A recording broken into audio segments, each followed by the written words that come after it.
मित्रांनो, माझी ओळख अगोदरच सरांनी चांगल्या प्रकारे केलेली आहे. मी अजून काही पर्टिक्युलर विचार न करता किंवा लिहून काही आता आणलेलं नाही तुमच्यासमोर. मनोगत आहे म्हणून मनासारखं जे बोलता येईल, जे तुम्हाला पटेल त्या पद्धतीने बोलण्याचा प्रयत्न करतोय.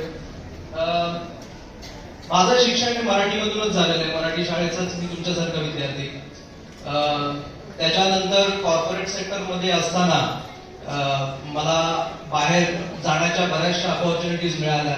त्यापैकी लंडनमध्ये मी 3 महिने होतो आणि पॅरिसमध्ये मी 3 महिने होतो. आजचा दिवस जो आहे या संविधानाचा, तर त्याच्या संदर्भात मला एक थोडं फक्त तुम्हाला माझ्या पॅरिसच्या एक छोट्या अनुभवाबद्दल मला तुम्हाला बोलायचं आहे की एक नागरिक म्हणून आपलं काय कर्तव्य असतं. तिकडे एक दिवस सकाळी 8 वाजता ऑफिसला जाण्यासाठी निघालो आणि ऑफिसला जात असताना एक मॅडम, तुम्हाला पॅरिसमधील कधी तुम्ही बघितलं असेल गुगलवरती तरी बघा तुम्ही, की पॅरिस जी आहे ही फॅशन सिटी आहे. मुलं मुली एकदम ना टापटीप पद्धतीने राहतात. त्यांचं ड्रेसिंग सेन्स वगैरे एकदम जबरदस्त आहे. एक मॅडम आपल्या छोट्या कुत्र्याला घेऊन रस्त्याने जात होती. जसे आपल्याकडे सकाळी कुत्र्यांना फिरवायला लोक घेऊन जातात ना, त्या पद्धतीने. आता आमच्या पुढे ती लेडी जात होती आणि जात असताना कुत्र्याने त्याच्या नेहमीच्या सवयीप्रमाणे तिथे त्याचं वेस्ट जे आहे ते केलं. आपल्याकडे एक गोष्ट मी ऑब्झर्व करतो की लोक या सगळ्या गोष्टी करताना पुढे निघून जातात. पण त्या मॅडमने काय केलं असेल, त्या मॅडमने तिच्या टिश्यू पेपर, तिच्या पॉकेटमधून टिश्यू पेपर काढला, त्याची वेस्ट उचललं आणि पुढे जाऊन कचऱ्याच्या डब्यात आहे ते टाकून टाकलं.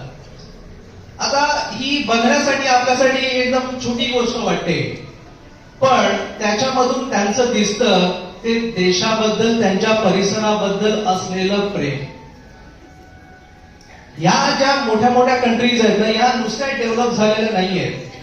त्याच्या पाठीमागे त्यांच्या बरोबर त्यांच्या ठिकाणी राहणारे जी त्यांचे नागरिक आहेत, त्यांना त्यांच्याबद्दल वाटणारी, त्या परिसराबद्दल, त्यांच्या जगाबद्दल वाटणारी जी आत्मीयता आहे ही महत्वाची. हे आपल्याकडे अजूनपर्यंत तरी बघायला मिळत नाही. आणि तुम्हाला मला हेच सांगायचं आहे की ही जी लोक बाहेर चांगल्या पद्धतीने डेव्हलप झालेली आहेत, चांगल्या पद्धतीने या सगळ्या गोष्टी करतात, त्या का करतात? कारण त्यांचे नागरिक चांगल्या पद्धतीने वागतात म्हणून. शिक्षण तर आपण सगळेच घेतो, पण त्या शिक्षणाचा वापर आपण कशा पद्धतीने करावा हे शिकणं फार महत्वाचं आहे. डिग्री आपल्याकडे येतात, फक्त डिग्री घेऊन त्याचं शिक्षण आणि त्याचा वापर आपण कशा पद्धतीने आपल्या समाजासाठी करता येईल हे फार महत्वाचं. तर याच्यातून मला तुम्हाला एकच सांगायचं होतं की मोठे मोठे देश, मोठ्या मोठ्या देशातले नागरिक, त्यांना त्यांच्या देशाबद्दल वाटणारी आत्मीयता जी आहे ही फार महत्वाची. आणि तीच आत्मीयता आपल्याला सुद्धा आपल्या देशामध्ये आणणं गरजेचं आहे. ह्या फक्त 15 ऑगस्ट आणि 26 जानेवारी पुरता हे दिवस देशाचे सेलिब्रेशनचे नसून पूर्ण प्रत्येक दिवसात, वर्षातले 365 दिवस हे सेलिब्रेशनचे आहे. प्रत्येक दिवस आपल्याला या सगळ्या गोष्टी करणं गरजेचं आहे. तर माझ्या समोर आता तुम्ही मला ती कबुली द्याल, मला ती कबुली द्याल की आपण आपला परिसर स्वच्छ ठेवणार की नाही? बरोबर. आणि एक दुसरी गोष्ट मी तुम्हाला सांगू इच्छितो की आपण प्रजासत्ताक दिनाबद्दल बोलतोय इथे, ठीक आहे. एक अशी गोष्ट तुम्हाला सांगायची, तुम्ही किती जण छंद जोपासता? हात वर करा. तुमची आवड जोपासता? कोणी नाही? 2, फक्त 2? अरे बापरे. मग बाकी तुम्ही फक्त पुस्तकापुरता अभ्यास करता की काय? तुमची आवड जोपासता की नाही?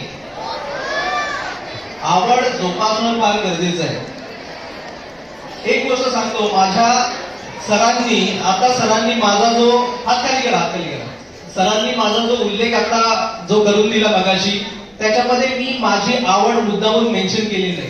माझी आवड आहे शेती. आता तुम्ही म्हणाल माझं शिक्षण बीकॉम LLB हे सगळं झालेलं असताना सुद्धा शेती हा विषय का? आपण खातो, अन्न लागतं ना. कुठून येणार? AI मधून येणार का?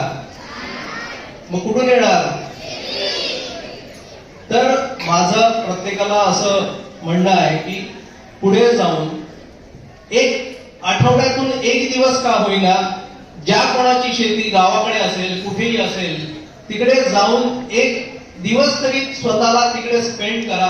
कशा गोष्टी उगवतात, कशा गोष्टी आपलं अन्न आपल्या ताटामध्ये येतं, याचा अनुभव तुम्हाला येईल. आणि जेव्हा तुम्ही ते अन्न स्वतः कमवाल ना स्वतःच्या मेहनतीने, मी तुम्हाला गॅरंटी देतो तुमच्या ताटातला एकही शीत तुम्ही बाहेर टाकणार नाही.